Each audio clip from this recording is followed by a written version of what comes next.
Hello दोस्तों, कैसे हैं आप सब।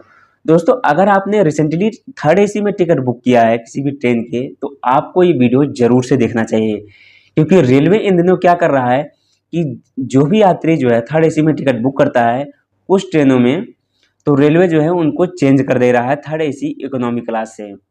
और ये मेरे साथ भी हो रखा है। इस पे जो है मैंने पहले ही एक प्रॉपर वीडियो बना रखा है कि मेरा एक टिकट था कल्याण से लखनऊ के बीच, जो कि मेरे भाई का टिकट था, मैंने ही उसको बुक किया था।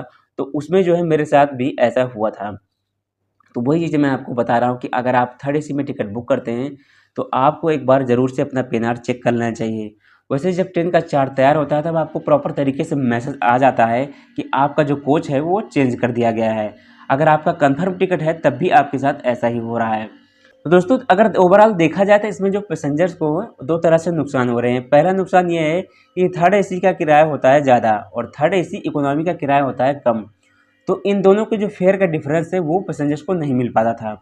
दूसरी परेशानी की बात यह है कि थर्ड एसी के कोच में अच्छा खासा आपको स्पेस मिल जाता है। उसमें जो कंफर्ट लेवल काफ़ी अच्छा होता है। जो थर्ड एसी इकोनॉमी क्लास होता है उसमें जो है कंफर्ट लेवल उतना अच्छा नहीं होता है, बहुत ही कंजेस्टेड कोच होता है। तो दो तरह से पैसेंजर्स को परेशानी हो जाती है। अच्छा, रेलवे अगर ये पहले ही मेंशन कर दे, पहले से वो कोच दिखाए ही नहीं, तब जो है तब चलो हम थर्ड एसी इकोनॉमी का क्लास ही दिख रहा है तो हम उससे भी पहले ही टिकट बुक कर लेते हैं। लेकिन कोच दिखाता है थर्ड एसी का और जब आप यात्रा करने जाते हैं तो कोच बदल कर आपको थर्ड एसी इकोनॉमी का दे दिया जाता था। लेकिन दोस्तों, अब सेम चीज़ें जो है मेरे साथ एक बार फिर से हो गई हैं।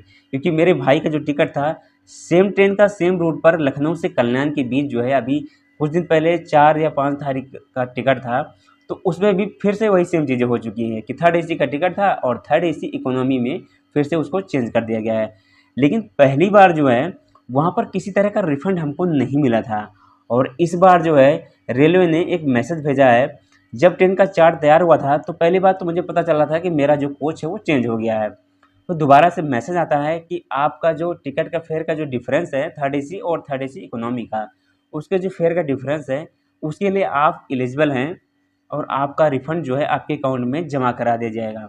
उसके कुछ देर बाद मुझे एक मेल आता है जिसमें प्रॉपर तरीके से लिखा गया है कि ये आपका पीएनआर नंबर है और आपको इतने इतने रुपए जो है आपके अकाउंट में जमा करा दिए जाएंगे।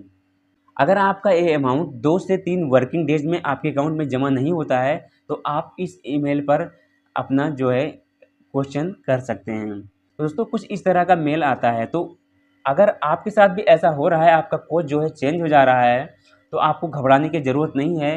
अब पहले तो जो है रेलवे रिफ़ंड नहीं करता था इसका जो फेयर का डिफरेंस है, लेकिन अब जो है करीब 1 महीने का जो अंतर हो गया है। 1 महीने पहले मेरा पहला टिकट था जिसमें कोई किसी तरह का रिफ़ंड नहीं मिला था और 1 महीने बाद का जो ये टिकट था इसमें जो है रेलवे ने प्रॉपर तरीके से मेंशन किया है कि आपका जो फेयर का डिफरेंस है वो आपको दे दिया जाएगा।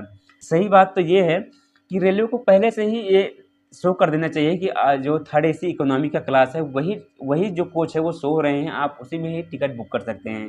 लेकिन चलिए, कम से कम ये तो हुआ, कम से कम जो उसका फेयर का डिफरेंस है वो रेलवे अब आपको दे रही है। पहले ये चीज़ें नहीं मिलती थी। तो दोस्तों, यहाँ पर एक बातें नोटिस करने वाली ये हैं कि अगर आपने ऑनलाइन टिकट बुक किया है तब तो आपका रिफंड जो है आपके अकाउंट में भेज दिया जाएगा। लेकिन अगर आपने यही स्टेशन से टिकट बुक किया है तब आपका रिफंड कैसे मिलेगा। और मेरे हिसाब से जब आपको मैसेज आता है कि आप अपने रिफंड के लिए एलिजिबल हो गए हैं और आपका टिकट जो है वो स्टेशन काउंटर से लिया गया है, तो सीधे आपको स्टेशन पर जाना है और आपको वो मैसेज जो है टिकट बुकिंग काउंटर पर आपको दिखाना है कि ऐसे-ऐसे चीज़ें, जो मेरा कोच है वो चेंज हो चुका है और जो फेयर का डिफरेंस है मैं उसके लिए एलिजिबल हूँ, तो प्लीज़ मुझे वो जो रिफ़ंड जो है दे दीजिए। तो आप जो है उसको यात्रा करने से पहले ही आप टिकट काउंटर से उसको ले सकते हैं। क्योंकि और कोई रास्ता जो है इस तरह का नहीं होता है, क्योंकि आपने फ़िज़िकल टिकट लिया है तो आपको वो फ़िज़िकल रूप से ही आपको रिफ़ंड मिलेगा। क्योंकि अगर आपने ऑनलाइन टिकट बुक किया है तब तो आप जिस थ्रू से आपने पेमेंट किया है उसी थ्रू से पैसा आपका जो है वापस आ जाता है। लेकिन आपने अगर स्टेशन से टिकट बुक किया है तो आपको खुद से जाकर अपना रिफ़ंड स्टेशन काउंटर से लेना पड़ेगा। तो आप ये चीज़ें जो हैं यात्रा करने से पहले ही आप उसको ले सकते हैं, क्योंकि इसके अलावा मुझे तो कोई दूसरा रास्ता नज़र नहीं आता है। तो दोस्तों, उम्मीद करता हूँ ये वीडियो आपको ज़रूर से पसंद आया होगा। अगर जानकारी अच्छी लगी हुई तो वीडियो को लाइक और शेयर ज़रूर कर दीजिएगा। तो दोस्तों, मिलते हैं आपसे जल्द ही एक ऐसे नए वीडियो में नई जानकारी के साथ। तब तक के लिए जय Hind and God bless you all.